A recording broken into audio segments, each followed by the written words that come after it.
Bismillahirrahmanirrahim. Dear students, Assalamu alaikum and welcome to Paradise College.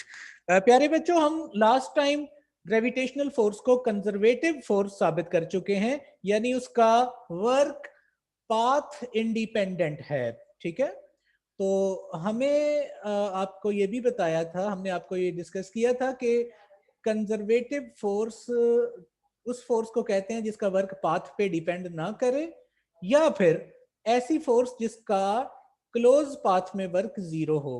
तो आज हमने gravitational force का क्लोज पाथ में वर्क जो है इसको जीरो साबित करना है। एक डेफिनेशन तो आप प्रूफ कर चुके हैं कि ग्रेविटेशनल फोर्स का वर्क पाथ पे डिपेंड नहीं करता।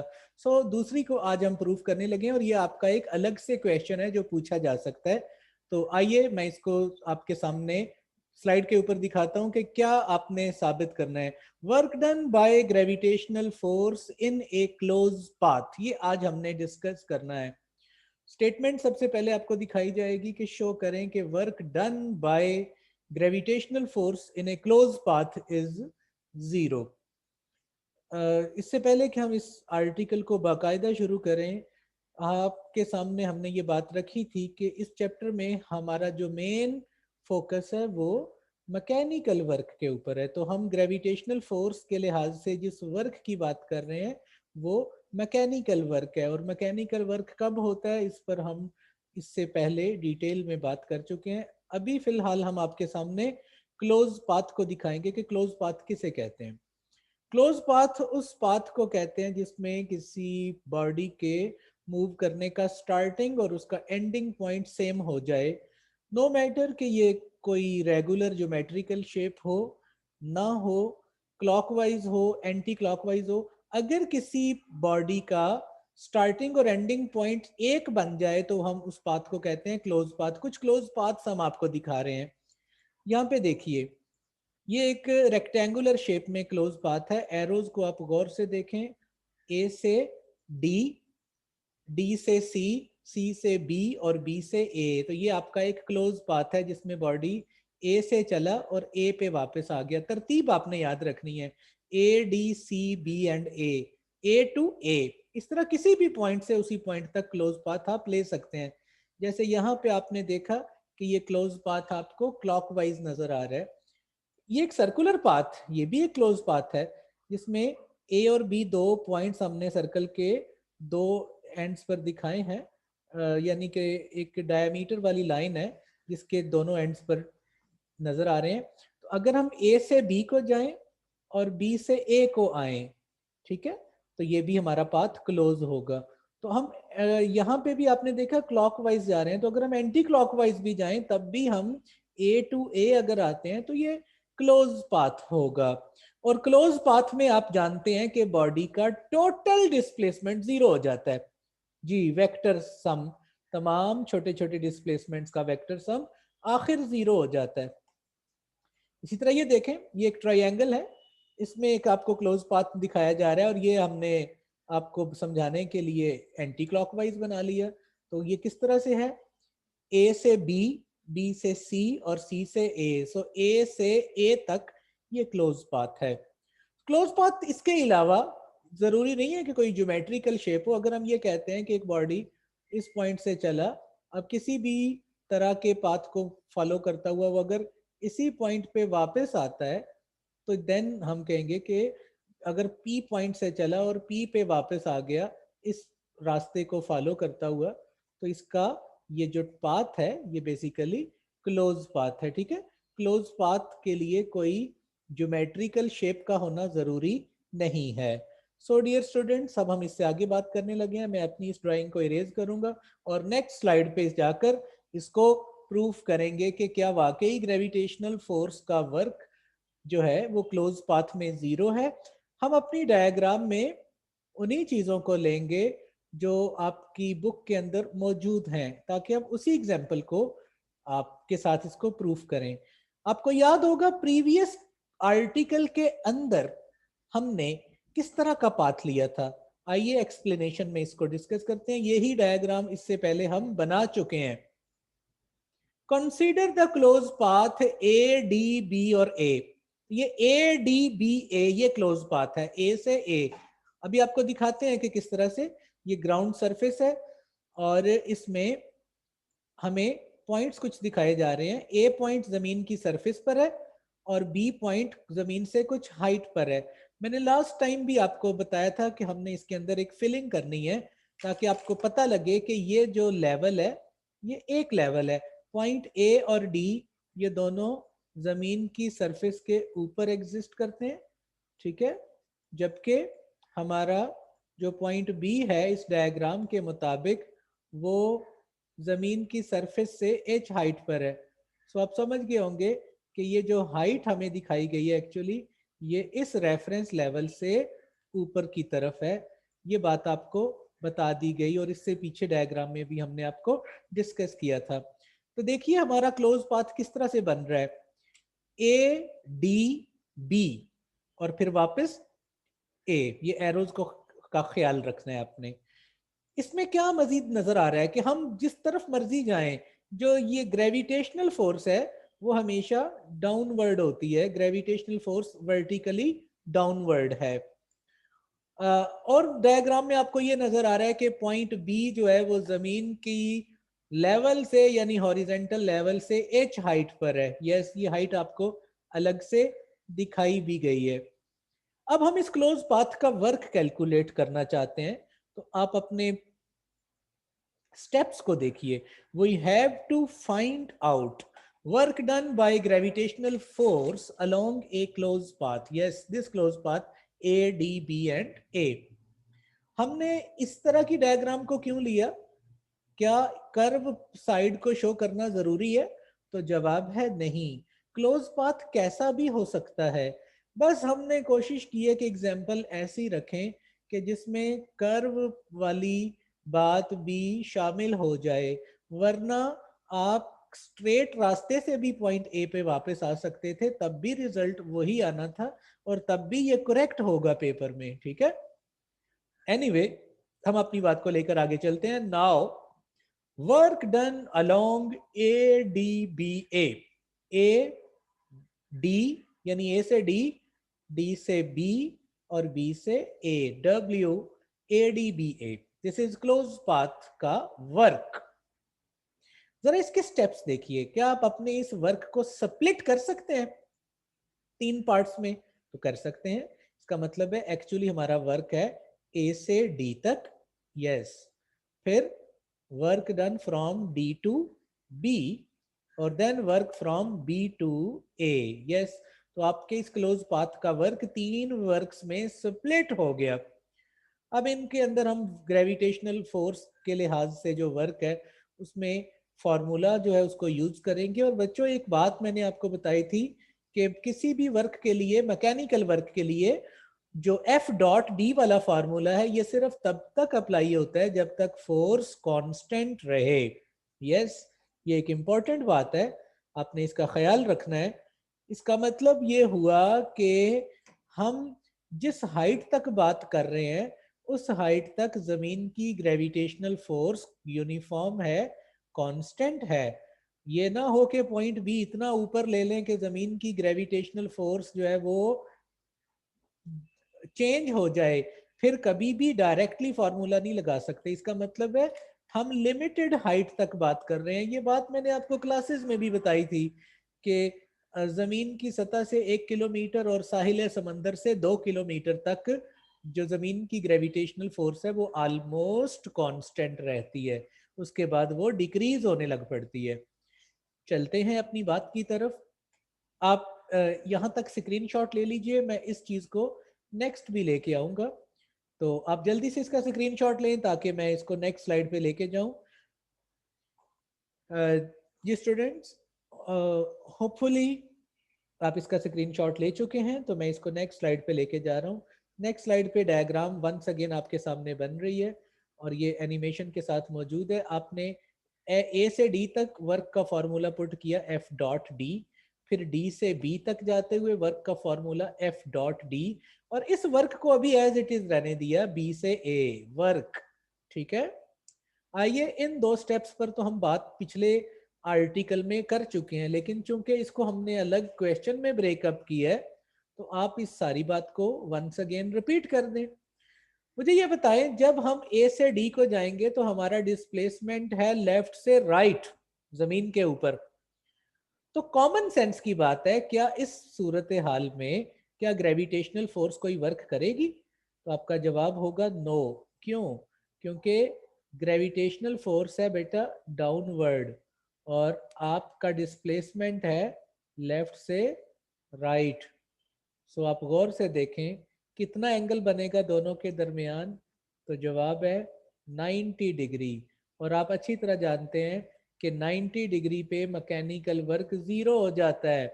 यस, तो इसका मतलब है ए से डी तक जाते हुए हमारा कोई वर्क नहीं होगा। अभी इसको चेक भी करते हैं, लेकिन एक ही साथ और देख लें। जब हम डी से बी को जाएंगे तो हमारा डिस्प्लेसमेंट तो ऊपर को है, ठीक है, हमारा डिस्प्लेसमेंट ऊपर को है, यानी अपवर्ड हम मूव कर रहे हैं एक्चुअली। और जो ग्रेविटेशनल फोर्स है ये मुसलसल डाउनवर्ड है। इसका मतलब है इस सूरत हाल में डिस्प्लेसमेंट और फोर्स के दरमियान, ग्रेविटेशनल फोर्स के दरमियान जो एंगल है वो 180 डिग्री है। तो ये वर्क नेगेटिव मैक्सिमम होगा। ये बातें तो आपको पहले भी बताई गई हैं। सो आपने अब इस चीज को, जब हम इसको दिखाएंगे स्लाइड पे, तो आपने इसको अंडरस्टैंड करना है। देखिए इस एफ डॉट डी को देखें। एफ को बेटा किसके बराबर पुट कर दिया? एम जी के, क्योंकि ग्रेविटेशनल फोर्स की वैल्यू एम जी है। डिस्प्लेसमेंट कितना है? ए से डी तक। और जब डॉट को ओपन करते हैं तो कॉस थीटा आता है, और मैं बता चुका हूं यहाँ पे थीटा 90 डिग्री है। इट मींस ए से डी तक जाते हुए ग्रेविटेशनल फोर्स कोई मैकेनिकल वर्क नहीं कर रही। Okay, yes.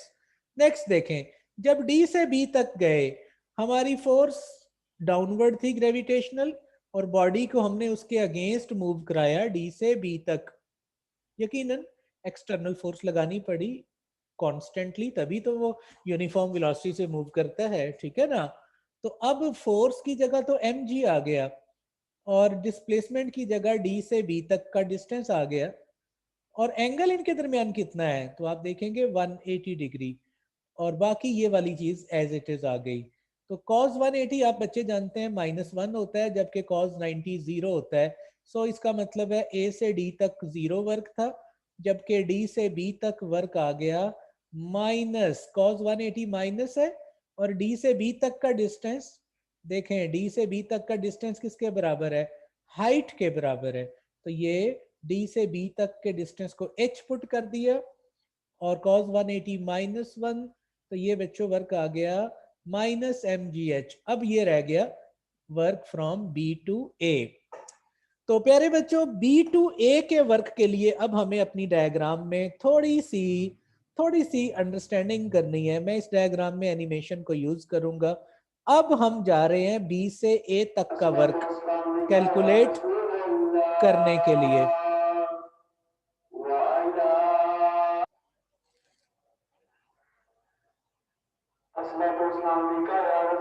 जी डियर स्टूडेंट्स, अब जरा देखिए, हमने बी से ए तक के वर्क को कैलकुलेट करना है। तो आप जरा चेक करें इस डायग्राम के अंदर बी से ए तक वाला जो पाथ है, क्या ये स्ट्रेट पाथ है? तो आपका जवाब है नहीं, ये पाथ कर्व पाथ है। इस कर्व पाथ को अब हम किस तरह से कैलकुलेट करेंगे? आपके सामने इस पर हम कुछ बातें आपके सामने रखने लगे हैं। पहले इसके टेक्सचर को देखिए। Work done from point B to A, that is curve path, is calculated as.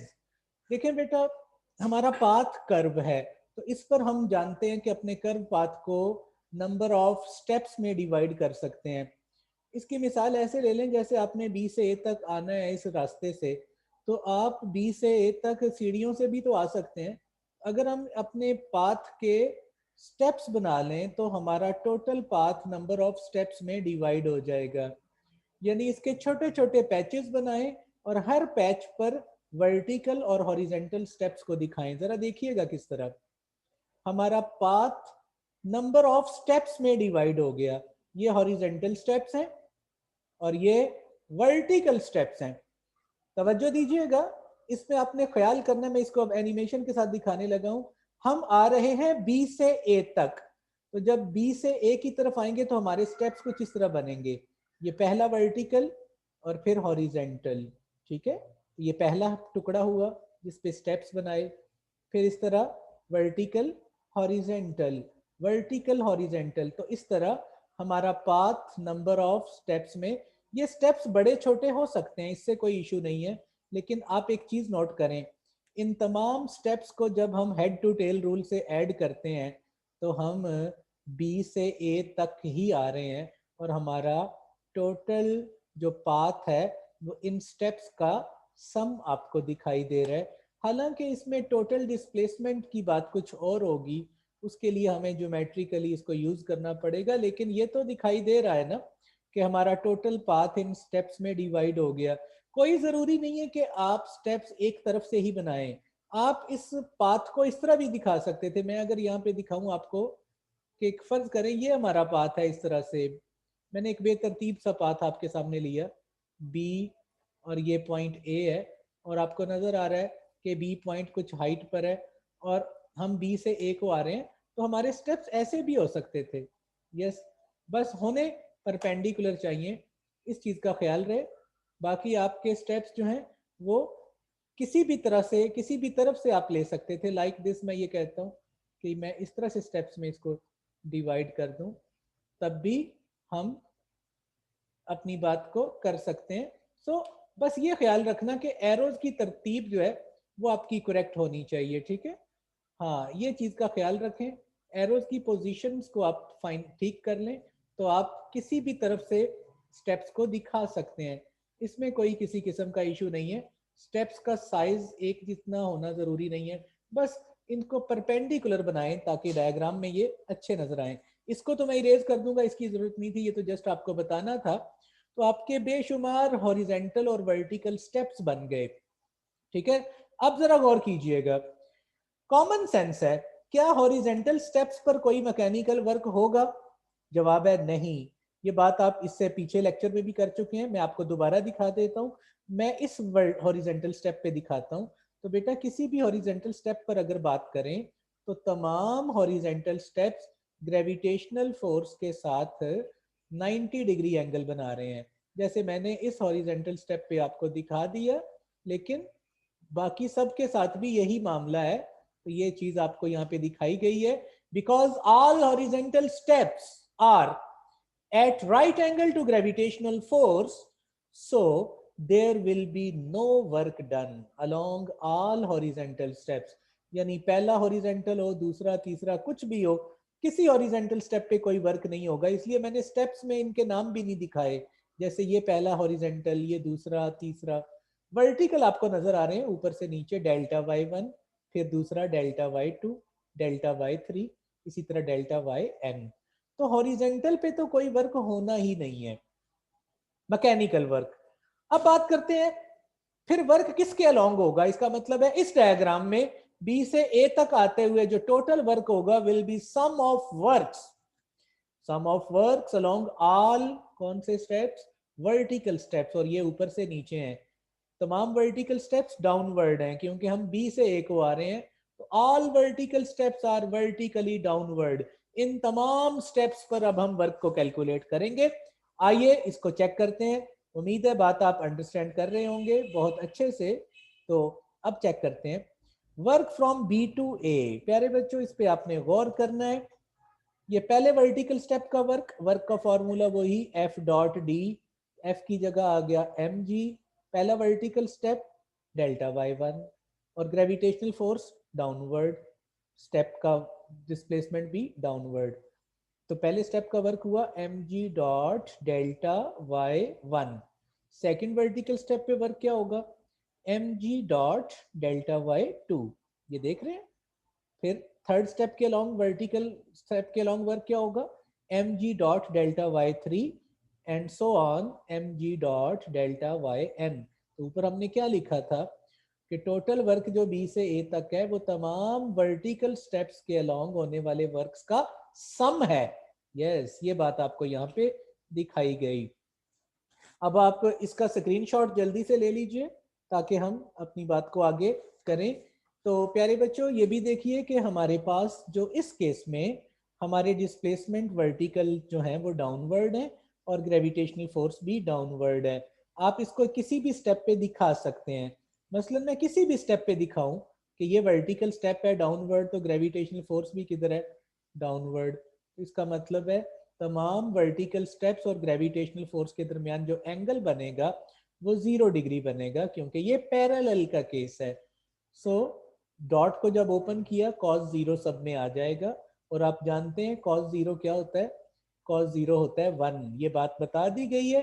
All vertical steps are parallel to gravitational force. हाँ, इस चीज का ख्याल रखना है कि हम आ किधर से रहे हैं और जा किधर को रहे हैं। स्टेप्स की तरतीब उसी तरह बनेगी, एरोज की पोजीशन उसी तरह आएगी। अब आप ऐसे करें कि इसका स्क्रीनशॉट ले लीजिए। मैं इसको नेक्स्ट स्लाइड पर लेके जा रहा हूं, जिस पर हम इसको कंप्लीट करने की तरफ जाएंगे। डियर स्टूडेंट्स, गौर कीजिएगा, हमारी डायग्राम उसी तरह वंस अगेन एनिमेशन के साथ बन रही है। इस डायग्राम के अंदर सारी बातें आपके सामने बता दी गई हैं। अब मैं इसको मज़ीद कंप्लीट करने के बाद इसके अंदर एक दफ़ा फिलिंग कर लूँ, ताकि हमें किसी किस्म का कोई डायग्राम में इशू ना फील हो। तो ये दोनों पॉइंट सेम लेवल पर हैं, ए और डी जी। और आपको ये बात जानते हैं कि ए से डी तक कोई वर्क नहीं हुआ था, ठीक है। और हाइट कहाँ से ली है, इस रेफरेंस लेवल से इस लेवल तक हाइट है, जो इस पर पॉइंट बी है। बाकी सारी बातें आपके सामने हैं। तो अब प्यारे बच्चों, अब हम क्या करते हैं कि उस डॉट को cos 0 को 1 पुट किया पिछली स्लाइड में। तो अब देखेंगे कि हमारे पास इस इक्वेशन में mg कॉमन आ रहा है, ठीक है। mg हमारा यहाँ पर कॉमन आ रहा है। तो जब mg को कॉमन लेंगे तो क्या इक्वेशन आएगी, mg को कॉमन लेंगे तो अंदर आ जाएगी delta y1 delta y2 delta y3 up to so on delta yn। और ये बात हमने प्रीवियस लेक्चर में की थी कि तमाम वर्टिकल स्टेप्स का सम इस डायग्राम में देखें। तमाम वर्टिकल स्टेप्स को अगर हम जमा करें, जैसे पहला वर्टिकल, फिर दूसरा, तीसरा, चौथा, सबको जमा करें तो बी से ए तक आते हुए हम जो फासला तय करेंगे वो हाइट के बराबर होगा। तो तमाम वर्टिकल स्टेप्स का सम बेसिकली बॉडी के हाइट की बराबर है मैग्नीट्यूड में। ये चीज यहाँ पे बताई जा रही है, because sum of all vertical steps is equal to vertical distance covered by the body and it is equal to height. So आप यहाँ पर h को पुट कर सकते हैं। जब यहाँ पे h को पुट करेंगे तो आपका रिजल्ट आ जाएगा mgh। अब हम अपनी वो पीछे लिखी हुई इक्वेशन को दोबारा देखते हैं। हमारा क्लोज पाथ क्या था, हमारा क्लोज पाथ था ए डी बी ए। तो हमने क्या देखा, ए से डी तक वर्क 0 था, डी से बी तक वर्क माइनस mgh था, याद है। और work from B to A work के अंदर ये वैल्यू पुट करेंगे mgh, ठीक है। इस वैल्यू को आप पुट करने वाले हैं अपनी इस इक्वेशन में, जिसको हमने एक दफा दोबारा लिख दिया है। इस वैल्यू को इक्वेशन नंबर 1 में पुट करें, तो पुट करेंगे तो क्या रिजल्ट आएगा, माइनस mgh प्लस mgh दोनों कैंसिल हो गए, तो टोटल मैकेनिकल वर्क हो गया 0। डियर स्टूडेंट्स, ये आपका जो है वो प्रूफ हो गया कि क्लोज पाथ में ग्रेविटेशनल फोर्स का वर्क 0 है। सो इस डेफिनेशन से भी साबित हुआ कि ग्रेविटेशनल फोर्स एक कंजर्वेटिव फोर्स है, ठीक है। Hopefully you get it. Shows that work done by gravitational force is 0 in a closed